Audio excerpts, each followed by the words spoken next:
ये है एंटार्क्टिका, जो सदियों से इंसानों की पहुंच से दूर और उनके लिए एक बहुत बड़ी मिस्ट्री रहा है। चाहे वो ब्लड वाटरफॉल्स हों, मिस्टीरियस एनिमल्स हों, अंडरग्राउंड लेक्स हों या बर्फ के नीचे दबे हुए शहर हों, एंटार्क्टिका के बारे में कई ऐसी मिथ्स और मिस्ट्रीज हैं जिनका आज भी सुराग नहीं लगाया जा सका। एंटार्क्टिका दुनिया का वो अकेला कॉन्टिनेंट है जहाँ कोई इंसान नहीं रहता, क्योंकि यहाँ पर टेम्परेचर -90 डिग्री सेल्सियस तक चला जाता है। इसके साथ साथ यहाँ पर 300 किलोमीटर/आवर की स्पीड से बर्फ के तूफान भी आते हैं। इसी तरह एंटार्क्टिका दुनिया का सबसे ड्राई कॉन्टिनेंट भी है, इतना ड्राई कि आपको शायद ये जानकर हैरत होगी कि इसे डेजर्ट भी कहा जाता है, क्योंकि यहाँ पर सिर्फ 51 मिलीमीटर बारिश होती है। इस सब के बावजूद पिछले कई 100 साल से बहुत से कंट्रीज एंटार्क्टिका का कंट्रोल लेने की कोशिश कर रहे हैं। एंटार्क्टिका का ये मैप देखें, इस हिस्से को फ्रांस क्लेम करता है, इस पार्ट को नॉर्वे क्लेम करता है, ऑस्ट्रेलिया इस सारी राइट साइड को क्लेम करता है। इसी तरह ब्रिटेन, चिली, अर्जेंटीना और न्यूजीलैंड भी एंटार्क्टिका के कुछ हिस्सों को क्लेम करते हैं। लेकिन आखिर इसकी वजह क्या है? बर्फ की इस तह के नीचे आखिर ऐसा क्या है कि दुनिया की सुपर पावर्स इसका कंट्रोल लेना चाहती हैं? आज हम सॉल्व करने जा रहे हैं एंटार्क्टिका की कुछ मिस्ट्रीज, और साथ ही में हम इसकी भी खोज लगाएंगे कि एंटार्क्टिका को असल में डिस्कवर किसने किया था। और आखिर में हम ये भी देखेंगे कि इस बर्फ के नीचे आखिर ऐसे क्या राज छुपे हैं जिन्हें दुनिया की सुपर पावर्स जानती हैं और इसीलिए वो एंटार्क्टिका का कंट्रोल लेना चाहती हैं।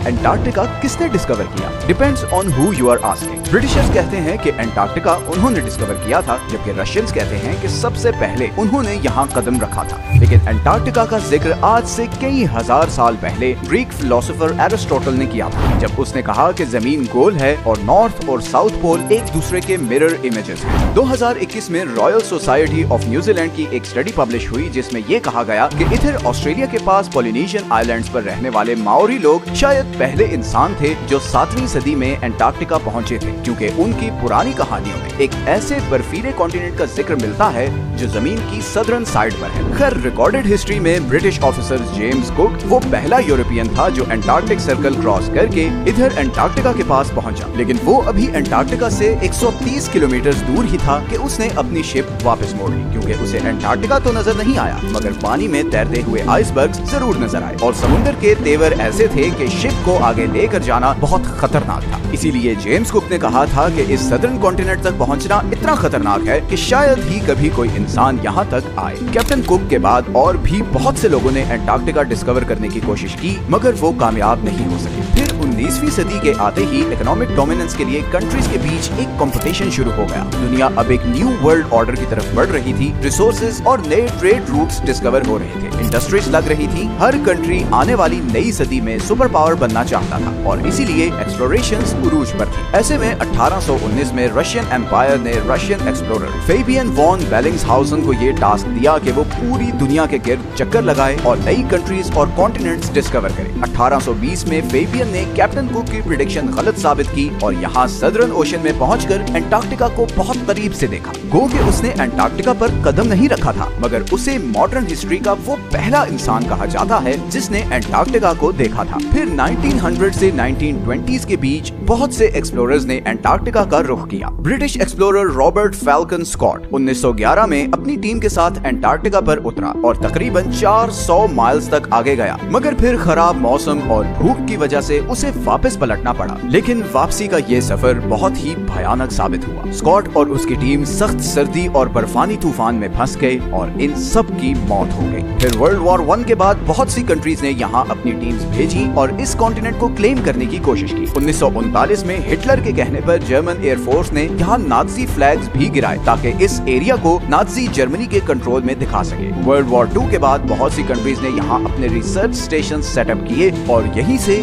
फिर एंटार्क्टिका के बारे में मिस्टीरियस डिस्कवरीज होना शुरू हुई। सबसे पहली और बड़ी मिस्टीरियस डिस्कवरी ये है कि किसी जमाने में एंटार्क्टिका पर बर्फ नहीं बल्कि घने जंगल थे। इंपीरियल कॉलेज ऑफ लंदन के साइंटिस्ट्स के मुताबिक उन्हें यहाँ फॉसिलाइज्ड वुड मिली, जिससे पता चलता है कि करीबन 90 3 मिलियन ईयर्स पहले एंटार्क्टिका एक गर्म कॉन्टिनेंट था जहाँ पर घने जंगल होते थे। इसके अलावा उन्हें यहाँ कुछ ऐसे इंसेक्ट्स के फॉसिल्स भी मिले जो सिर्फ गर्म इलाकों में होते हैं। एंटार्क्टिका के बारे में दूसरी बड़ी और मिस्टीरियस डिस्कवरी ये थी कि इस 3 किलोमीटर की बर्फ के नीचे 400 लेक्स हैं जिनका अपना ही इकोसिस्टम है। वहाँ पर ऐसे समुद्री जानवर हैं जो पूरी दुनिया में कहीं नहीं होते, जैसे ये बड़े बड़े स्पाइडर्स और सी थ्रू जेलीफिश। ये बर्फ के नीचे एक अलग ही दुनिया है। इसी तरह एंटार्क्टिका पर एक और चीज जिसने बहुत से एक्सप्लोरर्स को बहुत सालों तक पजल किए रखा, वो ये खूनी चश्मे हैं। मैकमर्डो की वैली में ये वाटरफॉल ऐसे है जैसे बर्फ से खून निकल रहा हो। मगर हाल ही में साइंटिस्ट्स ने ये डिस्कवरी की है कि इस वाटरफॉल का सुर्ख रंग इसलिए है क्योंकि इस चश्मे को एक बहुत ही सॉल्टी लेक से पानी आता था, जिस पर अब कई 100 फुट बर्फ पड़ चुकी है और वो लेक एटमॉस्फेयर से बिल्कुल कट ऑफ है। इस पानी में बहुत ज्यादा आयरन है और इसीलिए जब ये पानी चश्मे में आता है तो ऑक्सीजन और धूप की वजह से पानी में मौजूद आयरन ऑक्सीडाइज होता है और उसका बिल्कुल जंग जैसा कलर हो जाता है। एंटार्क्टिका के बारे में तीसरी सबसे बड़ी मिस्ट्री और कॉन्स्पिरेसी ये है कि इस बर्फ के नीचे कोई एंशिएंट सिविलाइजेशन है। बहुत से लोगों ने ये क्लेम किया है कि यहाँ पर एलियन स्पेस शिप्स भी देखी गई हैं। 2016 में गूगल अर्थ पर एंटार्क्टिका में बहुत सी अनयूजुअल एक्टिविटीज रिकॉर्ड की गई हैं। कॉन्स्पिरेसी थ्योरिस्ट्स जहाँ इन्हें एलियन यूएफओस कहते रहे,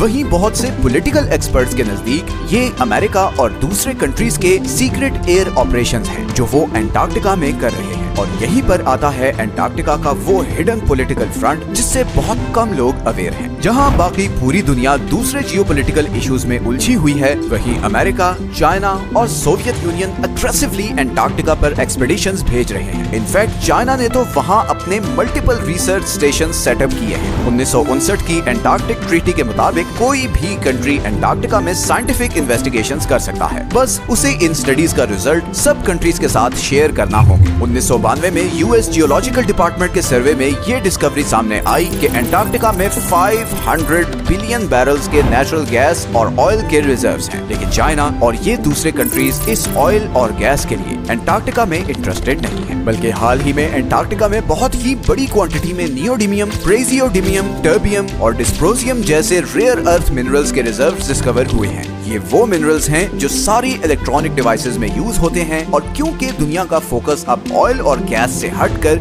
इलेक्ट्रॉनिक डिवाइसेस को पावर करने वाले एनर्जी रिसोर्सेज की तरफ जा रहा है, तो इन मिनरल्स की डिमांड ऑयल और गैस से भी ज्यादा है। इलेक्ट्रिक कार्स और आयन बैटरीज ही अब फ्यूचर हैं और फ्यूचर को कंट्रोल करने की ये रेस ही इन सुपर पावर्स को एंटार्क्टिका की बर्फ और तूफानों में ले आई है। एंटार्क्टिका की लास्ट मिस्टीरियस डिस्कवरी ये सदर्न ओशंस है। दुनिया के खतरनाक तरीन समुद्रों में सदर्न ओशन का नाम आता है। हमारी दुनिया का क्लाइमेट और वाटर सप्लाई ये सदर्न ओशन ही कंट्रोल करता है, क्योंकि ये अटलांटिक और पैसिफिक ओशन के साथ भी मिलता है। साइंटिस्ट्स के मुताबिक दुनिया का 15% carbon emission southern ocean absorb करता है और ग्लोबल वार्मिंग के साथ साथ इस ओशन की इंपॉर्टेंस बढ़ती जा रही है, क्योंकि यहाँ पर जमी हुई बर्फ पिघल रही है और बर्फ के पिघलने से बहुत से खजाने अब बाहर आ रहे हैं जिन समुद्रों में कभी इंसान जाने का सोच भी नहीं सकते थे। बहुत जल्द वो इम्पोर्टेंट ट्रेड रूट्स बनने वाले हैं। एंटार्क्टिका पर अब भी बहुत सी स्टडीज चल रही हैं और हु नोज कि आने वाले टाइम में और क्या मिस्टीरियस चीजें एंटार्क्टिका के बारे में डिस्कवर होंगी। ये हैं वो सारे सोर्सेज जहां से हमने इस वीडियो के लिए कंसल्ट किया है। अगर आपको इस तरह के टॉपिक्स पसंद हैं तो नीचे कमेंट्स में जरूर बताएं। मिलते हैं नेक्स्ट वीडियो में एक और इंटरेस्टिंग टॉपिक के साथ। अपना ख्याल रखें। अल्लाह हाफिज।